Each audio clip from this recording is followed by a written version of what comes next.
Okay, so last Sunday, Carolyn says, why don't we stop in CVS and get our flu shots? Sounded like a good idea to me.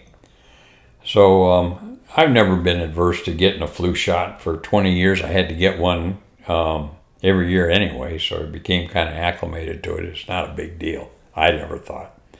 So we go rolling into CVS, and I'm sitting there filling out the paperwork. Good Lord, 4 pages of paperwork. I got through that okay, and they asked me if I wanted to take a COVID test in conjunction with my flu shot, and I just looked at the gal and I said, no, I gave you 2 chances to kill me, and I'm not giving you a third.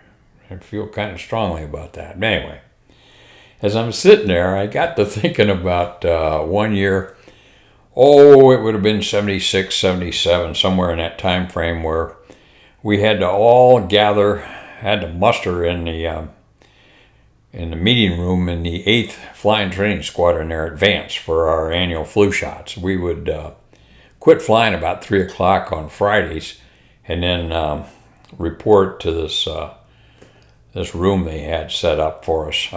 Base hospital would come over and had an ambulance sitting outside, and that was always kind of neat to see on your way in. But anyway, so we'd go in there and get our flu shots, and they'd make you wait for 20 or 30 minutes, something like that.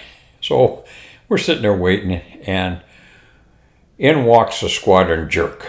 Now, I don't know why each squadron seems to have one guy that's the designated jerk, and in he comes. So he comes in, and he's just insufferable at times. So anyway, he's doing his jerk thing.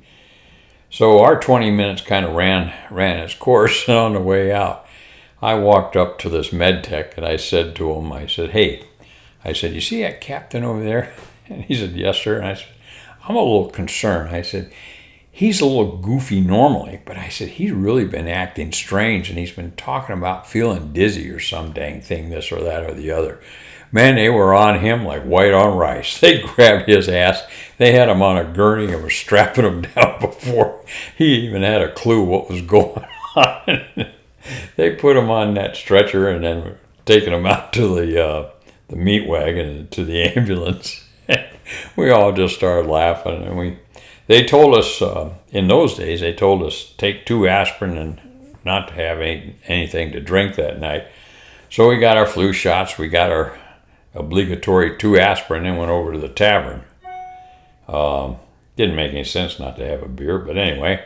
So we're sitting in there about the 2nd or 3rd beer into the evening. In walks Goofy. And he said, all right, which one of you guys turned me in? Well, what do you mean?